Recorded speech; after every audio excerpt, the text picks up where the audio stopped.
हाय दोस्तों, कैसे हो आप सबको मेरा जय श्री राम। मेरी चैनल भक्ति सागर में आप सभी का स्वागत है। मेरी हर नई जानकारी के लिए मेरी चैनल को सब्सक्राइब करें ताकि मेरी हर नई वीडियो आप तक पहुंचे। आपकी एक लाइक और सब्सक्राइब से मुझे मोटिवेशन मिलता है। तो शुरू करें आज का हमारा नया टॉपिक। इस वीडियो से पहले आप पार्ट 1, पार्ट 2 देख लेना ताकि पूरी जानकारी आपको मिले। अब हम आगे बढ़ते हैं। 10वां रहस्यमयी तथ्य, कृष्ण की प्रेमिका और पत्नियां।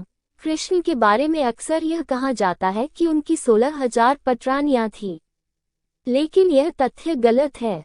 उनकी मात्र 8 पत्नियां थीं। कृष्ण की जिन 16,000 पत्नियों के बारे में कहा जाता है, दरअसल वे सभी भौमासुर, जिसे नरकासुर भी कहते हैं, उसके यहाँ बंधक बनाई गई महिलाएं थीं जिनको श्री कृष्ण मुक्त कराया था। ये महिलाएं किसी की मां थी, किसी की बहन तो किसी की पत्नियां थी जिनको भौमासुर अपहरण करके ले गया था।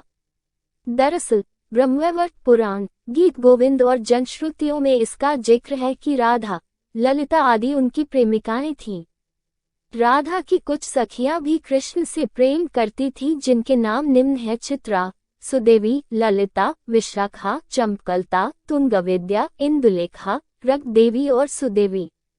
ब्रह्मवैवर्त पुराण अनुसार कृष्ण की कुछ ही प्रेमिकाएं थीं जिनके नाम इस तरह हैं: चंद्रावली, श्यामा, श्राव्या, पद्या, राधा, ललिता, विशाखा तथा भद्रा। माना जाता है कि ललिता नाम की प्रेमिका को मोक्ष नहीं मिल पाया था, तो बाद में उसने मीरा के नाम से जन्म लिया। श्री कृष्ण की प्रेमिका राधा का जिक्र महाभारत में कहीं भी नहीं मिलता है। इसके अलावा सबसे पुराने हरिवंश और विष्णु पुराण में भी राधा का जिक्र नहीं मिलता। भागवत पुराण में भी राधा का जिक्र नहीं है। ब्रह्मवैवर्त पुराण के बारे में कहा जाता है कि संभवतः यह चाणक्य या गुप्तकाल में लिखा गया था। 11वां रहस्यमयी तथ्य, कई लोगों को जीवित कर दिया था श्री कृष्ण ने। ऋषि सांदीपनि को जब गुरु दक्षिणा मांगने के लिए कहा गया, तब गुरु ने कहा कि मेरे पुत्र को एक असुर उठा ले गया है, आप उसे वापस ले आएं तो बड़ी कृपा होगी। श्री कृष्ण ने गुरु के पुत्र को कई जगह ढूंढ और अंत में वे समुद्र के किनारे चले गए, जहां से उन्हें पता चला कि असुर उसे समुद्र में ले गया है, तो श्री कृष्ण भी वहीं पहुंच गया। बाद में पता चला कि उसे तो यमराज ले गए हैं। तब श्री कृष्ण ने यमराज से गुरु के पुत्र को हासिल कर लिया और गुरु दक्षिणा पूर्ण की। इस तरह अर्जुन की 4 पत्नियां थीं: द्रौपदी, सुभद्रा, उलूपी और चित्रांगदा। द्रौपदी से श्रुतकर्मा और सुभद्रा से अभिमन्यु, उलूपी से इरौद, चित्रांगदा से बभ्रुवाहन नामक पुत्रों की प्राप्ति हुई। अभिमन्यु का विवाह महाराज विराट की पुत्री उत्तरा से हुआ। महाभारत युद्ध में अभिमन्यु वीरगति को प्राप्त हुए। जब महाभारत का युद्ध चल रहा था, तब उत्तरा गर्भवती थी। उसके पेट में अभिमन्यु का पुत्र पल रहा था। द्रोण पुत्र अश्वत्थामा ने यह संकल्प लेकर ब्रह्मास्त्र छोड़ा था कि पांडवों का वंश नष्ट हो जाए। द्रोण पुत्र अश्वत्थामा के ब्रह्मास्त्र प्रहार से उत्तरा ने मृत शिशु को जन्म दिया था, किंतु भगवान श्री कृष्ण ने अभिमन्यु उत्तरा पुत्र को ब्रह्मास्त्र के प्रयोग के बाद भी फिर से जीवित कर दिया। यही बालक आगे चलकर राजा परीक्षित नाम से प्रसिद्ध हुआ। परीक्षित के प्रतापी पुत्र हुए जन्मेजय। ऐसे कई उदाहरण हैं जबकि भगवान कृष्ण ने लोगों को फिर से जीवित कर दिया।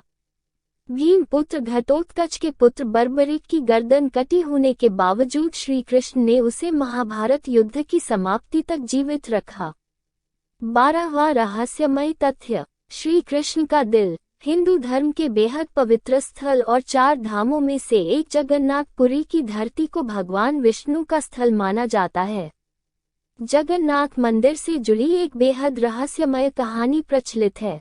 स्थानीय मान्यताओं अनुसार कहते हैं कि इस मूर्ति के भीतर भगवान कृष्ण का दिल का एक पिंड रखा हुआ है, जिसमें ब्रह्मा विराजमान है। दरअसल जनश्रुति के अनुसार जब श्री कृष्ण की मृत्यु हुई, तब पांडवों ने उनके शरीर का दाह संस्कार कर दिया, लेकिन कृष्ण का दिल पिंड जलता ही रहा। ईश्वर के आदेशानुसार पिंड को पांडवों ने जल में प्रवाहित कर दिया। उस पिंड ने लट्ठे का रूप ले लिया। राजा इंद्रद्युम्न, जो कि भगवान जगन्नाथ के भक्त थे, को यह लट्ठा मिला तो उन्होंने इसे जगन्नाथ की मूर्ति के भीतर स्थापित कर दिया।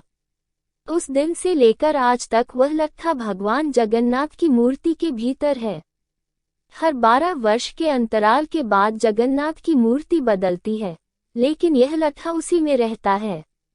हालांकि यह शोध का विषय हो सकता है।